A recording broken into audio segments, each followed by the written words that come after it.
When my son was around 2 to 3 years old, he had a whole entourage of imaginary friends. From Monkey Boy to the cowboy, his world was populated by these fantastical companions. One night, I heard piercing screams coming from his room. Rushing in, I found him trembling and pointing towards the dark corner, adamant that Monkey Boy was up to no good. It sent shivers down my spine, and I ended up allowing him to sleep in my bed that night. A year later, while out for a walk with his younger sister in the stroller, he walked behind me, continuously mumbling, "Ow, stop it."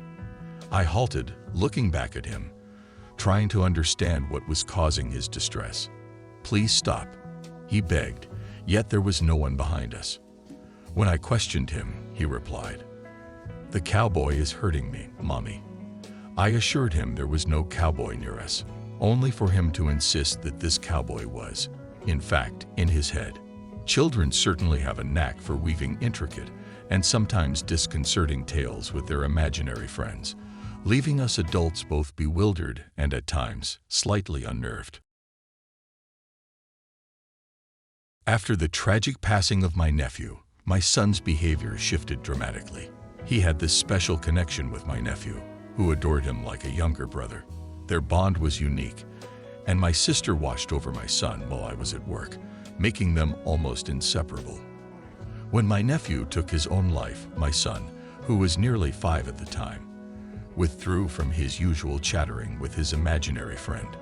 I chose to explain my nephew's absence to my son gently, saying he was feeling very sick and had gone away. But to my surprise, my son continued talking about his cousin, insisting that he still visited him. He would mention things that hadn't been shared in our conversations, things he couldn't have possibly known. It was like my nephew was paying him nightly visits, sitting on his bed and engaging in conversations before bedtime. This continued for months, and it became more unnerving when my nephew's grandfather from his dad's side passed away a few months later. At this point, my son came to me and said his cousin had informed him that he wouldn't be able to visit anymore. According to my son, his cousin was boarding a train with his grandpa, and they wouldn't return. The last words my nephew spoke to him were about safety, particularly about never playing with guns as they weren't safe. It sent chills down my spine, given that my nephew had used a handgun to take his own life. It was an incredibly unsettling experience, leaving me questioning the mysteries of life and death and the unique connections that seemed to transcend the boundaries of our physical world. During my daughter's toddler years, she began mentioning a man she referred to as Don. At first, her mentions of Don were casual and didn't seem to elicit any fear or concern. She vividly described him in the same way, consistently bringing him up in conversation every day, despite not attending daycare, and we didn't know anyone by that name. However, one day, everything took a terrifying turn. Out of nowhere, she became immensely frightened, refusing to walk around the house by herself for fear of encountering Don. She started having trouble sleeping alone in her room, and she often spoke of her deep dislike for him. According to her, Don would say mean words to her constantly, which deeply upset her. This went on for about a year until we made the decision to move to a new house. Surprisingly, once we relocated, my daughter never mentioned Don again.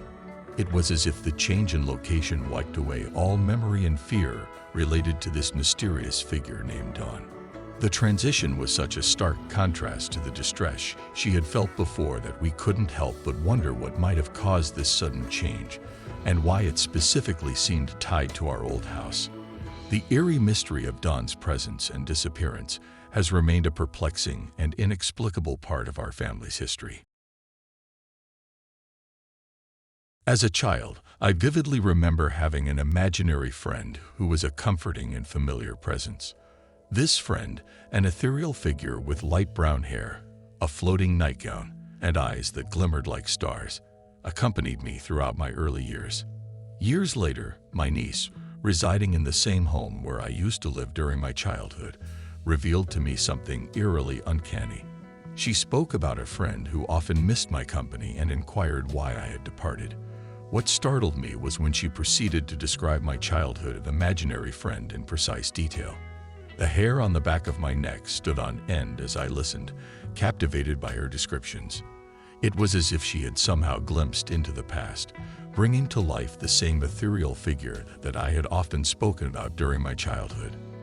The fact that she was able to conjure such specific characteristics of my once imaginary companion was undoubtedly a chilling revelation. The experience left me grappling with an uncanny feeling, questioning the boundaries between childhood imagination, memory, and something that felt beyond explanation. The mystery of my niece's connection to an entity from my past remains an enigmatic and spine-tingling memory. In the fascinating world of childhood imagination, my little sister had a whimsical companion known as Rhymy Guy during her formative years, a character that was part hamster and part man, and stood a mere 6 inches tall. This quirky, rhyming imaginary friend played a starring role in her adventures, filling our household with the fanciful musings of a young and vivid imagination. However, one day at the dinner table, our normal routine took an alarming turn. My sister was in visible distress, her eyes wide with panic. When we inquired about the source of her distress, she suddenly claimed that Rhymy Guy had leaked into her mouth, and she had unwittingly swallowed him. It was a moment that threw the whole table into a surreal state of worry and confusion. Hours later, she began complaining about intense discomfort. She asserted that Rhymy Guy was eating her insides, causing her chest and stomach to ache persistently. This disturbing situation lingered, leaving her uneasy for nearly a week. She described her efforts to expel him, as she felt he was trapped inside her body, even when she tried to relieve herself. This haunting experience was a turning point, altering her perspective on Rhymy Guy. Suddenly, this once beloved companion became a source of fear, and she lamented that she was afraid to sleep, lest he find a way to re-enter her.